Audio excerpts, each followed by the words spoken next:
I just want to give a huge shout out to Gato Grande, the very first member of my new Discord server. Thanks for supporting me, I appreciate you. When I reach 50 subs, I'm going to give away a set of my personal dice. If you want to take part in this giveaway, you just have to join my Discord server and introduce yourself. Now, on to the video.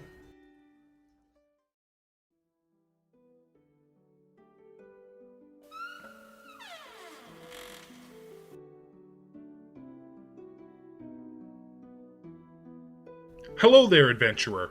Welcome to the Crooked Cleric, where the ale is great, but the tales are greater. Come to hear one of these tales for yourself, have you? Well, that is great news indeed. I was just recalling a story I like to call, Your Homebrew is Not the DM's Job. A cautionary tale of ignorance, of neckbeardery, of stubbornness, and ultimately, of defeat. Have a seat, friend, and we shall begin. Now, as this is r/RPG horror stories and some see no as a dirty word, I would like to make this very clear. This is not a personal game with 3 to 8 friends. It's a Westmarch game with over 250 people. If I change the lore for one person, it changes for everyone who was enjoying it before. Backstories are made invalid, PC motivations made moot, items and levels erased from canon, and power level is a thing. If I allow a player broken, overpowered homebrew stuff, it starts an arms race among the Mary Sues and bullies, leaving everyone to suffer. I get why some do not like this format, but I and my players are having a lot of fun with it. The players are not the main characters, and that's part of the fun for us. Now, the story. Now, as I mentioned, it's a Westmarch game with over 250 people. But as Westmarches are, we always seek new people, so I mentioned it to a group of friends I have, and a few were interested. Only one is relevant to our story, though.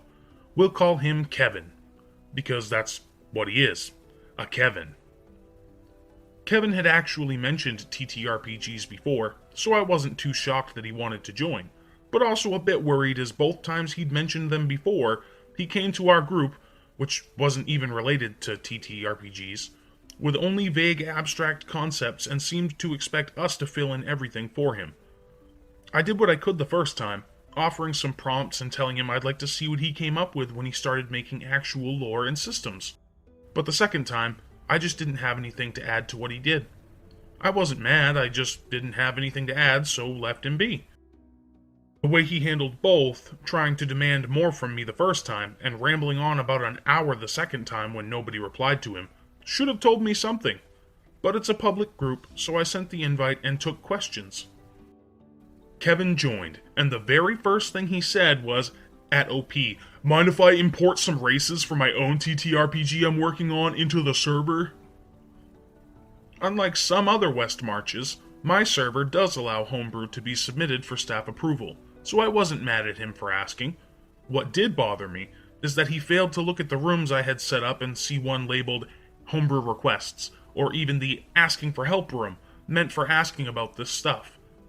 I know it's not a big deal, so I just told him where to send it.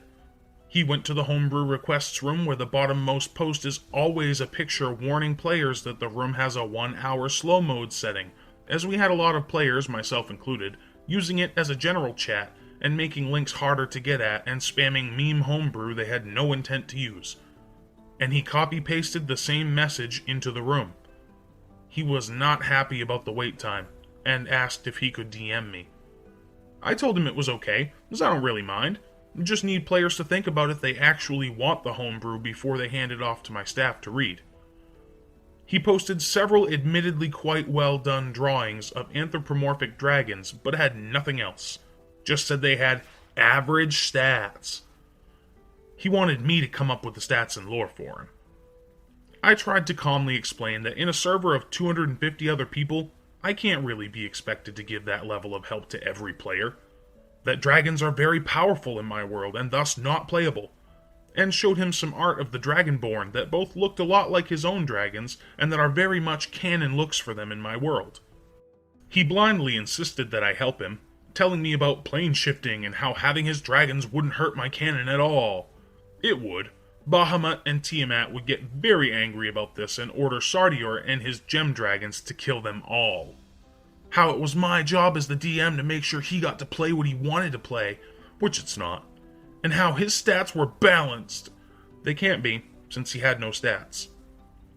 He got more and more angry before showing me some monkey thing, I think, and told me they had the same stats as humans, but with a keen sense of hearing. Advantage on perception checks involving hearing, I think. He got very mad when I said no to this, arguing that they were just like the humans but with something more and thus should be allowed. I explained to him that this is why I said no, as I hate it when people try to grab something cool and unique from an existing race and run with it. More so if they take that race's entire kit and just add more things on top of it. He went on for about an hour before calming down and deciding to just play a kobold necromancer because it would be funny. I'm not sure what's amusing about a kobold practicing necromancy, but okay. He found that he didn't actually own the kobold content on D&DB, and gave up on that idea right away, opting for a Dragonborn Scourer. I think if any of the D&DB staff were in my server, he probably would have yelled at them, but who can say? He went to make his sheet without actually reading the rules for doing so on my server, which were roll stats threshold 83 to 88, or take 17, 14, 14, 10, 7, 7, and complained that he was unable to submit the sheet.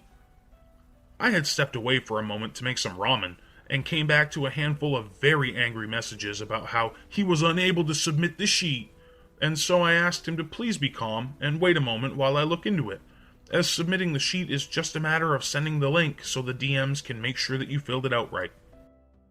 Turns out he thought you just had to import the sheet to Avray, and had somehow got D&DB to give him a link to his sheet without filling in stats, which caused trouble for Avray.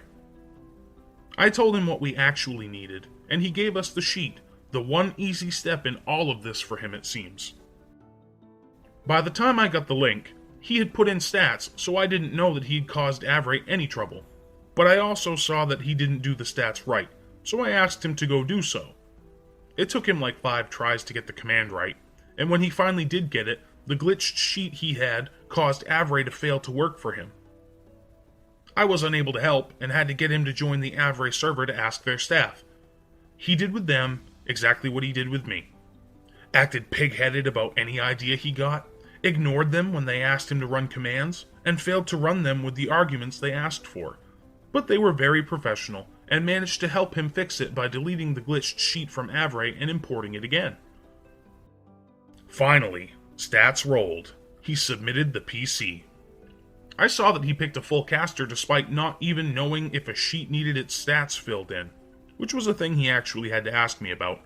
And so I gave him the usual, "You can do what you want with your PC, but you are going to regret this choice" talk, which he did what he always does. Fine, fair enough. I asked for his backstory, and he gave me a short and vague story. Vexing, but okay. The only trouble was that it ended with his PC seemingly getting everything he wanted, without ever coming to the location we use as the hub, so his story literally ended with, "until insert recent event." He made arguments about whether or not he needed to tell me about these events. I'm not sure what his argument was, as I told him it could be just about anything he wanted, but he argued anyway. Another half hour later, and he told me, "Okay, he left them because he felt that he could do good in the world or ill. He seeks his own path. That's why he's chaotic neutral." Okay, fair enough. I approved the sheet and told him I could do his tutorial right away even though it was super late, as I kinda wanted to see what he would do at this point. I asked him a question everyone gets faced with at the start of their tutorial. What kind of ship do you want to arrive on? I have no idea why, but he didn't like that I asked him this. "I'm just gonna leave. It's kind of feeling a bit too overly complicated." TLDR, player who poked at 5e once or twice when it first came out tried to say he knew more than the owner of a westmarch server and argued for 2 hours why he should be allowed to play as a dragon, but got overwhelmed and quit when he was asked what kind of ship he wanted to arrive on. And that is the end of our tale. So, adventurer, did it quench your thirst for entertainment? I knew it would. I got a knack for this sort of thing. Don't forget to like and subscribe, and tune in next time for another great story. We'll see you next time.